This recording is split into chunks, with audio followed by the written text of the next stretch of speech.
So good, so good, so good. New spring arrivals are at Nordstrom Rack stores now. Get ready to save big with up to 60% off Rag & Bone, Marc Jacobs, Free People, and more. How did I not know Rack has Adidas? Because there's always something new. Join the Nordy Club to unlock exclusive discounts, shop new arrivals first, and more. Plus, buy online and pick up at your favorite Rack store for free. Great brands, great prices. That's why you Rack. K-pop Demon Hunters Haja Boys breakfast meal and Huntrix meal have just dropped at McDonald's. They're calling this a battle for the fans. What do you say to that, Rumi? It's not a battle. So glad the Saja Boys could take breakfast and give our meal the rest of the day. It is an honor to share. No, it's our honor. It is our larger honor. No, really. Stop. You can really feel the respect in this battle. Pick a meal to pick a side. Ba-da-ba-ba-ba. At participating McDonald's while supplies last.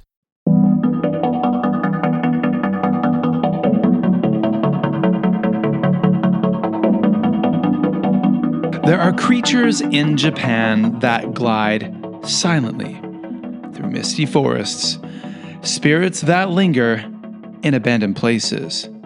And then there's something else entirely. A creature said to slither through the undergrowth, thick-bodied, elusive, and strangely playful.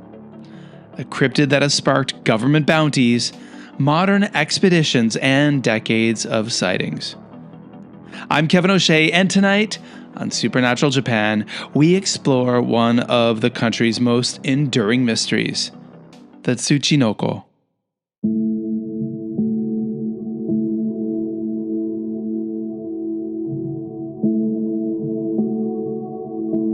When most people think of Japanese folklore, they imagine yokai, supernatural beings like kitsune, oni, or vengeful ghosts.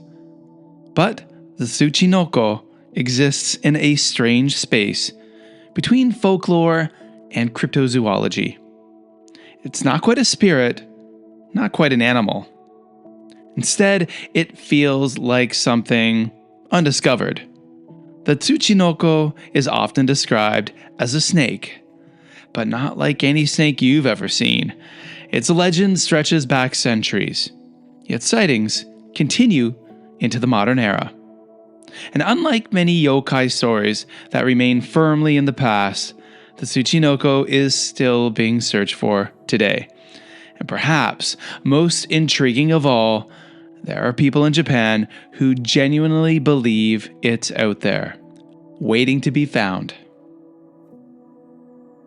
The origins of the Tsuchinoko are difficult to pin down, but references to snake-like creatures with unusual shapes appear in regional folklore dating back hundreds of years. The name itself, Tsuchinoko, can be loosely translated as hammer child or mallet snake, referring to its distinctive body shape.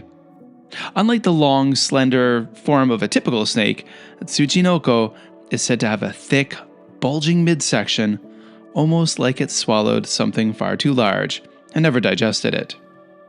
Interestingly, the creature goes by many different regional names across Japan.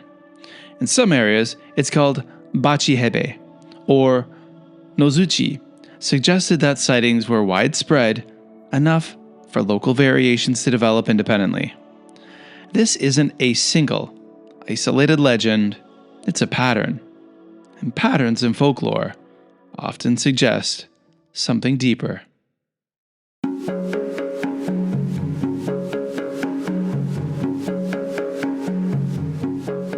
Descriptions of the Tsuchinoko are remarkably consistent, even across distant regions. Witnesses often describe a snake-like creature, about 30 to 80 centimeters long, a disproportionately thick, round midsection, a narrow head and tail, dark, earthy coloration, browns, blacks, and sometimes mottled patterns. But what really sets Tsuchinoko apart is how it moves. Unlike normal snakes, which slither smoothly along the ground, the Tsuchinoko is said to move in a more erratic, almost hopping motion. And some accounts even claim it can leap short distances, coiling its body and springing forward. Imagine walking through a quiet forest, hearing something rustling nearby, and then seeing a thick-bodied snake suddenly jump. It's not just unusual, it's deeply unsettling.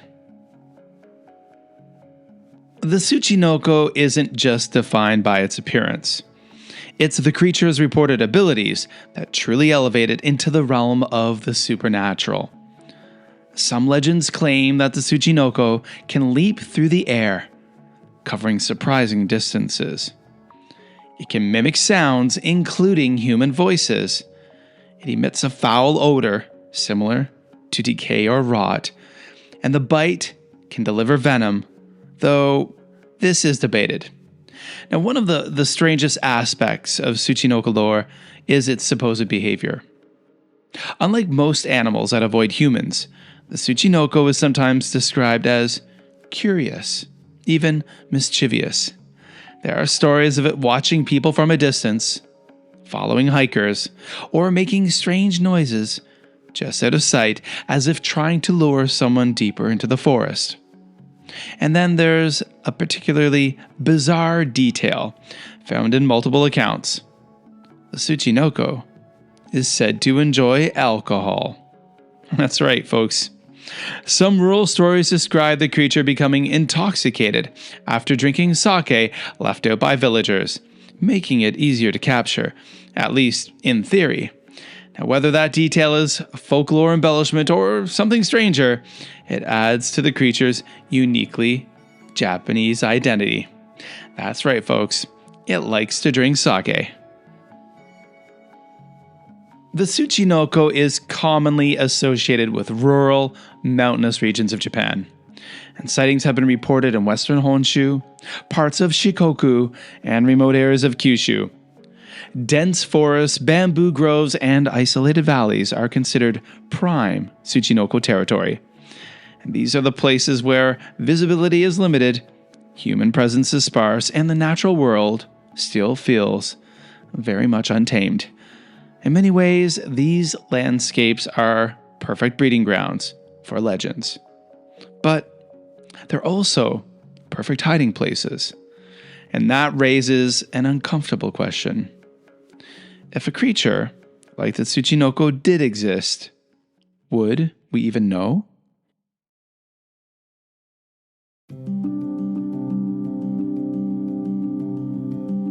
Unlike many traditional yokai, the Tsuchinoko hasn't faded into obscurity. Sightings continue to this day.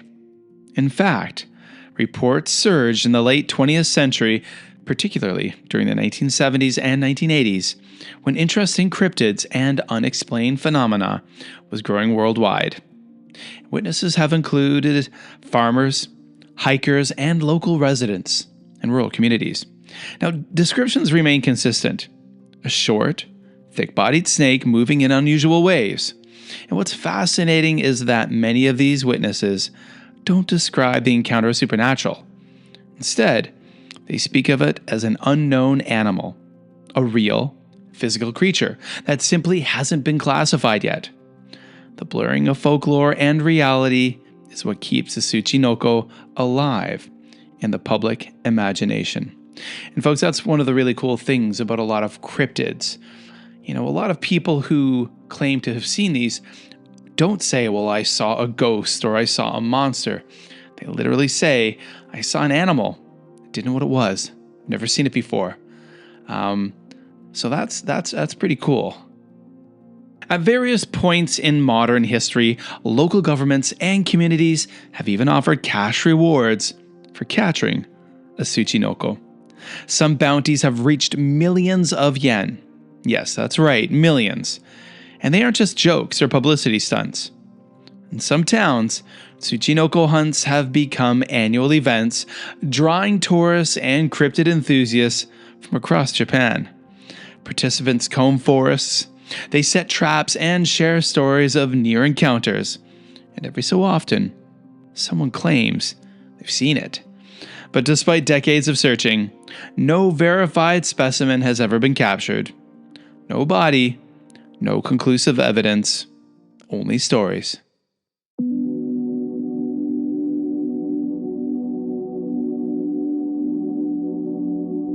And now it's time to use our imaginations.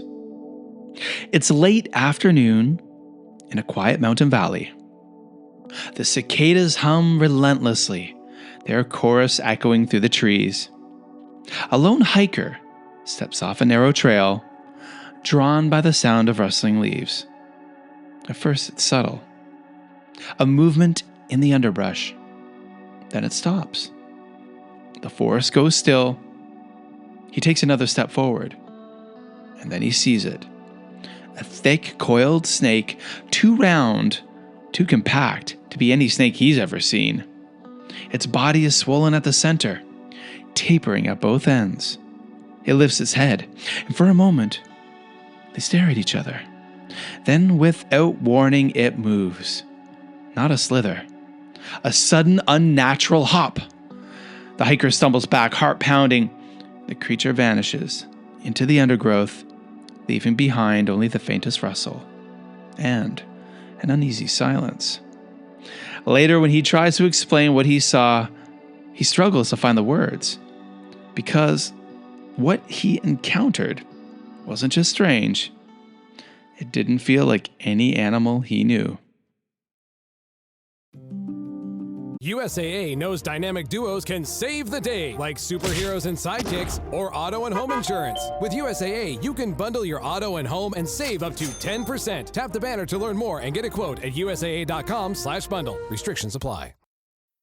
With Plan B emergency contraception, we're in control of our future. It's backup birth control you take after unprotected sex that helps prevent pregnancy before it starts. It works by temporarily delaying ovulation, and it won't impact your future fertility. Plan B is available in all 50 U.S. states at all major retailers near you, with no ID, prescription, or age requirement needed. Together, we've got this. Follow Plan B on Insta at Plan B One Step to learn more. Use as directed. Over time, the Tsuchinoko has taken on a life beyond folklore. It's appeared in video games, anime and manga, and regional mascots and tourism campaigns. In some depictions, it's portrayed as cute and quirky, a far cry from the unsettling creature of older legends. Its rounded body and odd proportions lend themselves easily to a more playful interpretation. And folks, we know that in Japan, people love mascots. That's right, mascots are everything. And of course, kawaii, super cute and genki mascots are even better. So I can right now picture in my mind a very kawaii Tsuchinoko. I can't even say the name right now. But even in pop culture, the mystery remains part of its charm. It's not just a character, it's a question mark. The Tsuchinoko isn't alone in the world of cryptids. Across the globe, there are creatures that share similar roles in local folklore. In North America, of course, there is the elusive forest-dwelling Bigfoot. Or in Japan, Hibagon, which we did an episode a few years ago. And there will be, by the way, another episode coming up in the near future about Hibagon again. We're going to have Kyle Brink, Hibagon researcher, Japan Bigfoot research, coming back on the podcast. Now, in Scotland, the deep waters are said to hide the Loch Ness Monster, and we've done several episodes already on various lake monsters in Japan. In Southeast Asia, there are reports of a strange snake-like creature with unusual proportions, and these legends often emerge in places where nature feels vast and unknowable. They reflect a universal human instinct to believe in something that might still be out there, just beyond our understanding.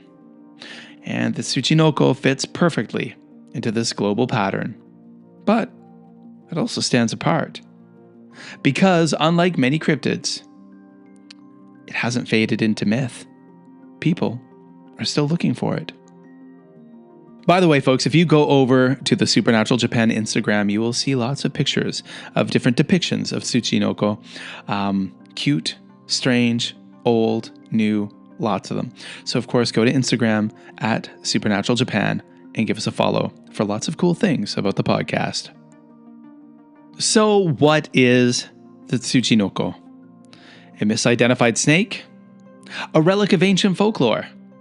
or an undiscovered species hiding in Japan's forests?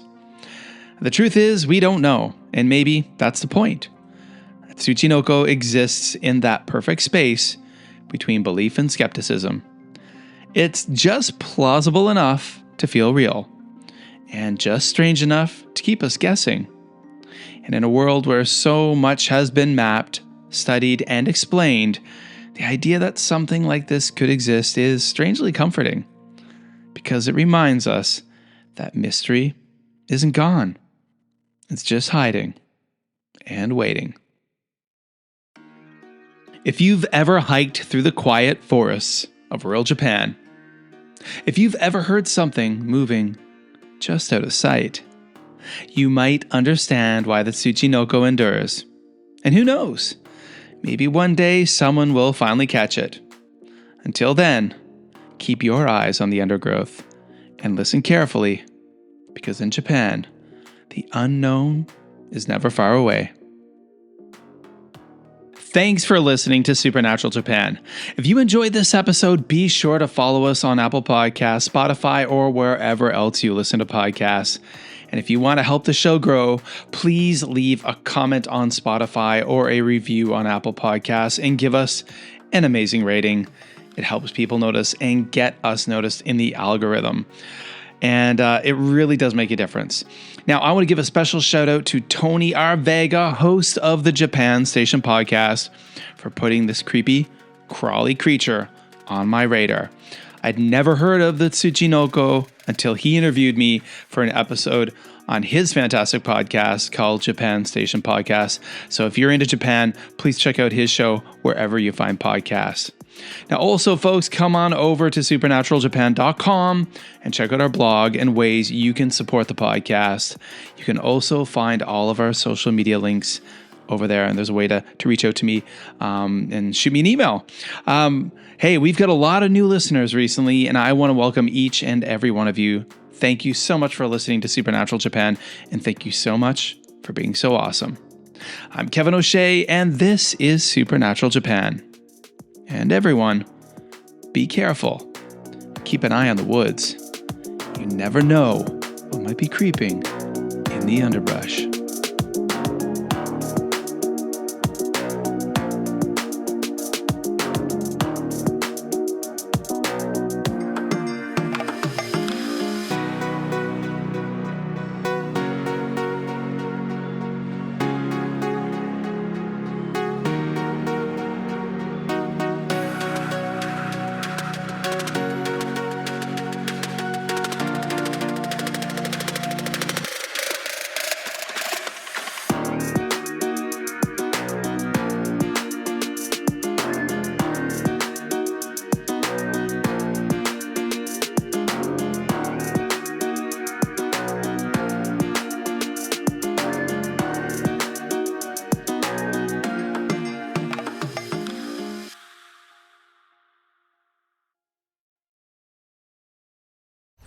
Been out here all morning.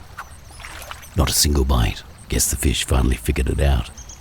Just like hackers do when Cisco Duo's on guard. With Duo's end-to-end phishing resistance, every login, every device, every user stays protected. No hooks, no catches, no bites. Cisco Duo. Phishing season is over. Learn more at duo.com. Ryan Reynolds here from Mint Mobile with a message for everyone paying big wireless way too much. Please, for the love of everything good in this world, stop. With Mint, you can get premium wireless for just $15 a month. Of course, if you enjoy overpaying, no judgments, but that's weird. Okay, one judgment. Anyway, give it a try at mintmobile.com/switch. Upfront payment of $45 for 3-month plan, equivalent to $15 per month required. Intro rate first 3 months only, then full price plan options available. Taxes and fees extra. See full terms at mintmobile.com.